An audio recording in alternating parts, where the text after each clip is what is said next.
Thursday, August 22nd. We had the Great Balloon Ascension today. The balloon went up and it came down. I don't know whether you would call it a success or not because it didn't work out exactly as Midge and I had planned. I don't think we will be as famous as I had hoped, but it isn't really our fault. Still, I'm going to write the Air Force and tell them my scheme. Maybe they can try it out in the middle of a desert someplace where they wouldn't be bothered by any of the complications that we ran into. I guess the best way to explain just why the experiment wasn't completely successful is to tell everything that happened today. It took us much longer to get the balloon ready than we had expected. There was considerable work, and also we had some interruptions. We spent a good part of the morning chasing Mr. Bain's sheep. Mr. Baines had turned about 30 sheep into the pasture out back of my lot. They found a hole in the fence someplace. At least 8 of them did. We were busy working on the balloon, trying to attach the basket to the plastic bag, when suddenly the sheep walked around through the woods and stood there staring at us. We thought we would chase them back where they came from, but when I went to look, I couldn't find the hole. Maybe they jumped the fence, I don't know. They weren't bothering us, so we let them graze a while on the lot, but then they wandered out toward the road. 3 of them started across just as a big green sedan came by. Grover's Corner is such a little place it isn't really a town at all, and a lot of people don't even slow down when they go through. This man must have been going 60 miles an hour and he missed those sheep by inches. He swerved and there was a screech of tires and his car rocked back and forth. He managed to get it under control again, but it was certainly close. We went across the street to Midge's house and tried to call Mr. Baines, but no one answered the phone. I don't know whether he was away or out in the fields. We went back to the lot to see what had happened to the sheep, but when we arrived they had disappeared. We thought they had gone back to where they came from, but a few minutes later we heard a baa. "They're over in apples," said Midge. "I bet he loves that." The thought of it tickled her so much that she sat down and laughed about it. I wanted to see exactly what he would do when he discovered the sheep and took time out to go over to the hedge. The sheep weren't in the front yard, so we went on back to where he would look in the back part of his lot. There were the sheep, all 8 of them, inside the wire enclosure or pen that Mr. Apple had built. The gate had evidently been left open and they had simply walked in. "I wonder why he hasn't noticed them," I said. "Usually he's out here with a cannon if a sparrow lands on the place." "I know," said Midge. "They aren't home. I saw them driving out in their car right after breakfast this morning. She was all dressed up, so I suppose they went to New York or Philadelphia or someplace to go shopping." "If those sheep do wander into the front yard, they'll eat all of our flowers," I said. "Maybe I ought to slip over there and close the gate. They can't do any harm in there." "That's not a bad idea," said Midge. "But I think we ought to do it for Mr. Baines rather than for Mr. Apple. It will keep his sheep from getting killed on the highway." I slipped through a hole in the hedge, walked across the lawn, and closed the gate to the wire pen. The sheep were busily eating and didn't bother to look up. About 11 o'clock, Midge went over to her house for something, and she called Mr. Baines again. This time, Mr. Baines answered. Mr. Baines had gone with his hired man to some auction sale where he hoped to buy some dairy cows and would not be back until later. She said he would be over in his truck to get the sheep as soon as he got home. That was settled, so we forgot about the sheep and went back to our balloon. There's no use going into all the details with the troubles we had getting the basket attached and getting my pigeon cage rigged up just right. We spent most of the morning at it, so it was after lunch before we went to get the cylinder of gas.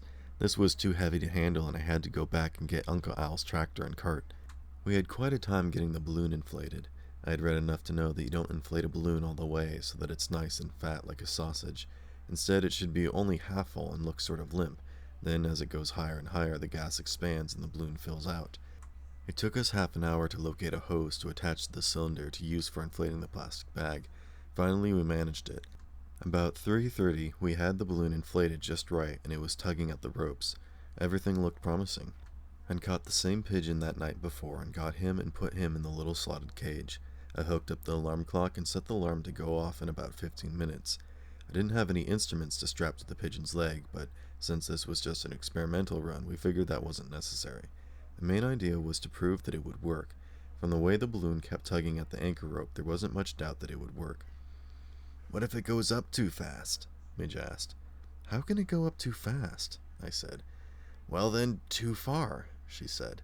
"Supposing it goes up so far the pigeon can't breathe, doesn't the air get thinner the higher you go?" I had to admit that it did, but I doubted if our balloon would get up that high. However, Midge kept worrying about it. "Well, I'll tell you what we'll do," I said.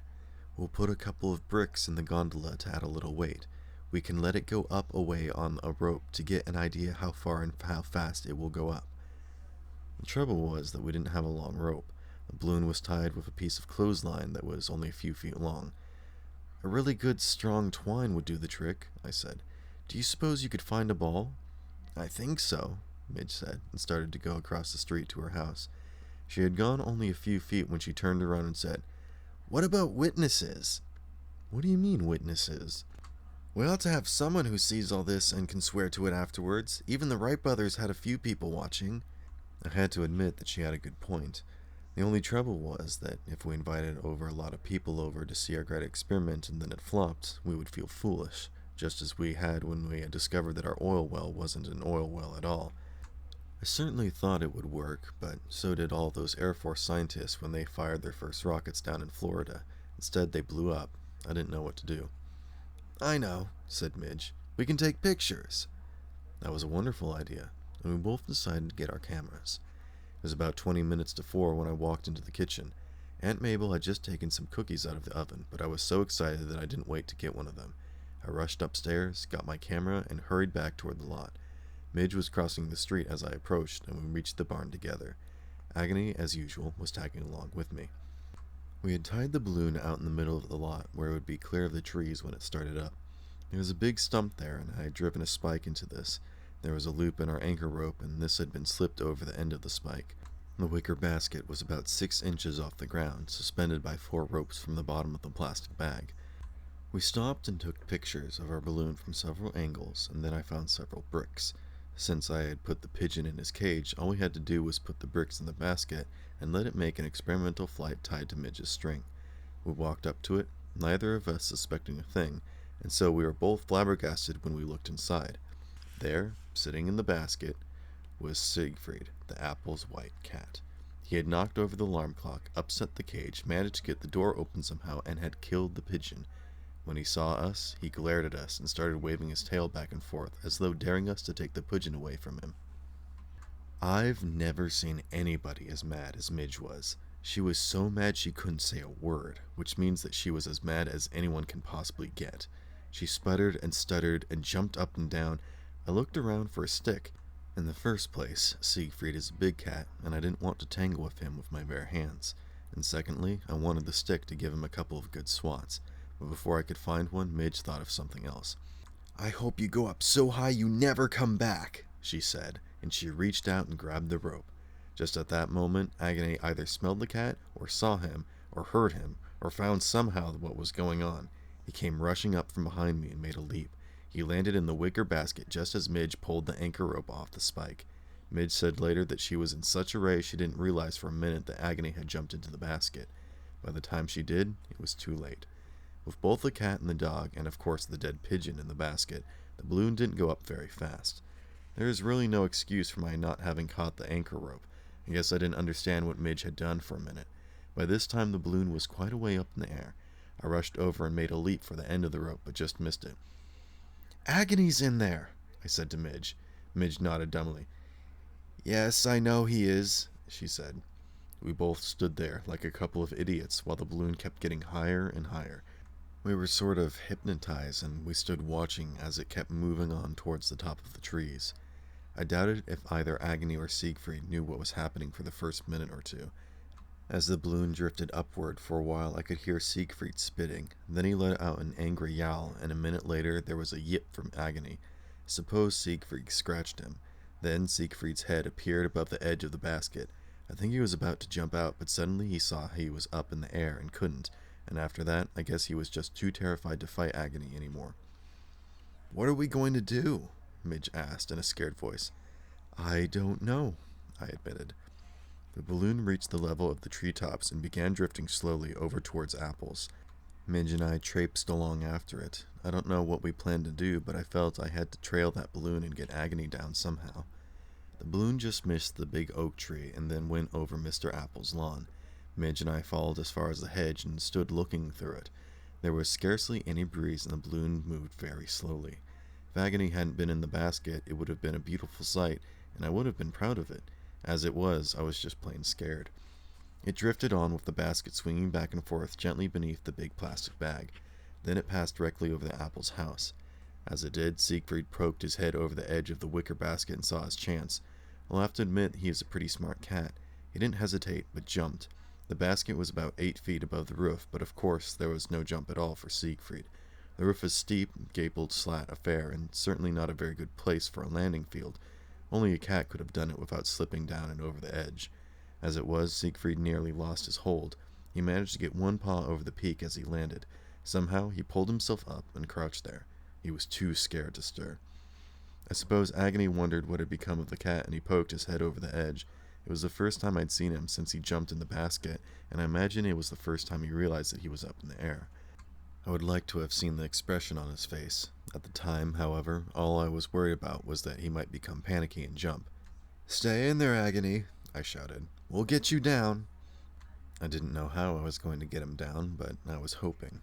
Up until this time, Midge and I had followed along like a couple of big oafs, fascinated by that sight of the balloon up in the air, not really thinking at all. Slowly, we began to come out of it. "Well, I might as well take some pictures," Midge said. "I guess Agony's on his way out to the great blue yonder. Maybe I can win a prize with my picture." "I'm going to see if anybody can help us," I said. For the first time, I halfway wished that Agony's original owner would appear and want his dog. I would have been glad to see anyone who would help me get Agony back down to earth again. But no one did appear, and I started running for home. At least I could ask Aunt Mabel for advice. About halfway home, I saw Mr. Ainsworth standing in his yard, looking up in the sky with a puzzled expression on his face. "Is that contraption something of yours?" he asked. I nodded. "It's a balloon, but my dog got in the basket by mistake, and I've got to get him down." "Your beagle's up in there?" Mr. Ainsworth asked. Again, I nodded. "Who do you think I should call? The state police? Do you suppose they could help me?" "Maybe you'd better call out the army that could shoot it down." Then suddenly he grinned. "That's it," he said. "That isn't up so high. Maybe I could shoot it down for you. Come on." We hurried to his house, where he got out a .22 rifle. Then he got in his car and drove down the road. Midge was back by the road by this time when he picked her up too. The balloon had drifted on and was over the middle of the big pasture beyond the apples. We got out of the car and hurried over the pasture a short distance. Mr. Ainsworth looked around carefully and then up at the balloon. "A .22 will carry about a mile," he said. "I want to be sure where the bullet is going to land before I go firing it up in the air." I wasn't too keen on the idea of his firing that .22 in Agony's direction. "Are you sure you can hit the balloon without hitting the basket?" I asked. Mr. Ainsworth looked at me and snorted. "Son, I've hunted ducks for 45 years. I may be 67 years old, but my hand's still pretty steady. If I can't hit that balloon without killing your dog, then I'll take up knitting." He raised the gun and fired. He waited a second and fired twice more. "The trouble with this setup is you can't tell whether you hit it or not. I think I've hit that bag, but I'll give it a couple of more shots and then we'll wait and see what happens." The balloon was still slowly rising, and was probably another 25 or 30 feet higher than when it had passed over Mr. Apple's house. It was also drifting very gradually across the field. We followed a short distance behind. Mr. Ainsworth fired 3 more times before we reached the fence. "That's at least got 4 or 5 holes in it," he said. "The trouble is that there isn't much pressure inside the bag to force the gas out." "If the holes are near the top, the gas will leak out," I said. "Of course, it may take quite a while through the little holes like that." "All right, we'll make sure there's some near the top," he said, and fired another 3 shots. We all stood at the fence for several minutes, watching the balloon closely. When it had drifted almost to the far side of the next field, I climbed over the fence to go after it. "I think it's settling a little," said Mr. Ainsworth. "It's certainly not rising anymore. You can go on ahead and follow it. I'll go get in the car and drive around and down Maple Road. That's straight ahead about 3 fields over. By the time it reaches that, we should be able to tell what it's doing." Mr. Ainsworth was right. It was 15 minutes later before we were positive the balloon was settling, and I had to follow it about a half a mile beyond Maple Road. But it did settle. Toward the last, it came down rather fast, and for a few minutes I was scared it would come down too fast and that Agony would be hurt. The basket landed with a bump, but Agony jumped out uninjured. He was really glad to see me. Mr. Ainsworth came up, and together we examined the plastic bag. It was full of holes. I think almost every shot he fired must have hit. "I'm certainly glad I found you," I said. "You saved Agony's life." "I enjoyed doing it," said Mr. Ainsworth. "It hasn't been every day that a man gets to shoot down a balloon carrying a beagle." Mr. Ainsworth dropped us off at the barn. There wasn't much left of all of our equipment. The balloon was full of holes, the pigeon was dead, the alarm clock didn't seem to work anymore, and the wicker basket hadn't been much good to begin with. Both Midge and I felt pretty discouraged. "Someday I'll kill that cat," Midge said. "Hey, what about the cat?" I asked. "Do you suppose he's still up there on the roof?" We hurried over to the hedge and looked through. Siegfried was still clinging to the peak of the roof. He knew better than to move because those slats were slippery. "How do you suppose the apples are going to get him down from there?" "I think they should get him down with the same way we got Agony down," Midge said. "Shoot him down." "The apples still aren't home," I said, looking at their empty garage. "They'll have a nice, pleasant surprise when they do get back," Midge said, and started laughing. "I'll bet that'll keep Mr. Apple busy for a while, figuring out how that cat got up there." It was a funny idea, and we both sat down and laughed about it for a while. There just wasn't any possible way that cat could have gotten up there except by being dropped from an airplane or balloon. "Don't worry," said Midge. "They'll blame us anyhow. Mrs. Apple will claim that you picked up the cat by the tail and threw him up there." "I wonder how soon they'll be back," I said. "Sooner or later that cat will either try to make a move or he'll get so tired he can't hang on any longer. If he falls, he'll be killed." "Well, I'm not going to go over and hold a net and wait for him," said Midge. "I don't feel a bit sorry for him." She did, though, and we both got more and more worried. There was a big tree toward the front of the house, and I had the idea that if the cat could be coaxed up in that direction, he might be able to make the leap into the tree. Midge and I walked out to the road to take a look. When we got there, we saw that it would be a pretty long leap. "They might stay out till dinner for all we know," I said. "They've been gone since early this morning." "All right," Midge said finally. "I suppose we better call the fire department.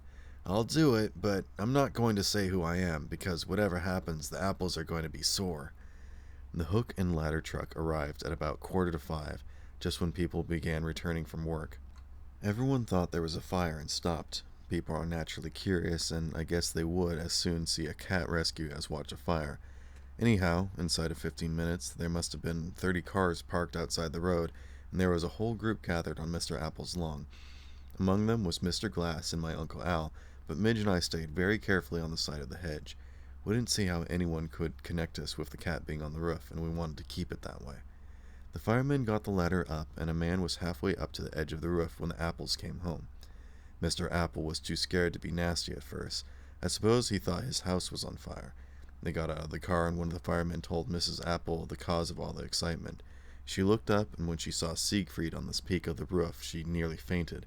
Mr. Apple and a fireman helped her over to a garden bench, where she sat down. "How do you suppose that cat got up there?" one of the firemen asked. Mr. Apple just shook his head. We couldn't hear everyone talking from where we stood at the hedge, and they all seemed to be puzzled. After the fireman reached the edge of the roof, he still had to put another short ladder and hook it over the peak in order to get to Siegfried. He finally did it, though, and Siegfried was so glad to get down that he didn't scratch the fireman. Everything had gone very well up to this point. The apples were acting almost human. Mrs. Apple was full of thanks to the firemen, and Mr. Apple hadn't screamed at anybody for being on his lawn. A tall, sandy-haired man who had appeared with the apples stood over by a lilac bush, watching everything and saying nothing. Just when it appeared that all the excitement was over, there were a couple of loud baa's from the backyard beyond the hedge. Midge and I looked over at each other in surprise. Mr. Baines still hadn't come for his sheep. Then Mr. Apple was surprised too, and then he was suspicious. He hurried over to the hedge and looked through the opening. From the bellow he gave, you would have thought he was being murdered. He jumped up and down and shouted something that I couldn't understand, and he looked as though he were going to have apoplexy. I guess everybody else thought the same thing, and they all hurried over to find out what was the matter. Of course, none of them understood why he was so mad, and after they had looked through the hedge, they still didn't know anything more than they had before. Midge and I hurried back to see what he would do. We arrived just in time to see him open the gate and rush inside his wire fence. He screamed and shouted and waved his arms. Of course, the poor sheep were scared half out of their wits. They all rushed through the gate and went running out through the gap in the hedge in the front yard. There wasn't much left of the grass inside the fence. After all, 8 sheep had been there all day, and they had nothing to do but eat. It was cropped down almost to the roots. They had made a very thorough and very clean job of it. It wouldn't need mowing for a very long time. Apple pointed at the ground, dancing up and down, and I wasn't certain whether he was going to cry or blow up. The sandy-haired man walked over, went through the gate, and stood talking with Apple for several minutes. Mr. Apple calmed down a little bit, but he was still quite excited.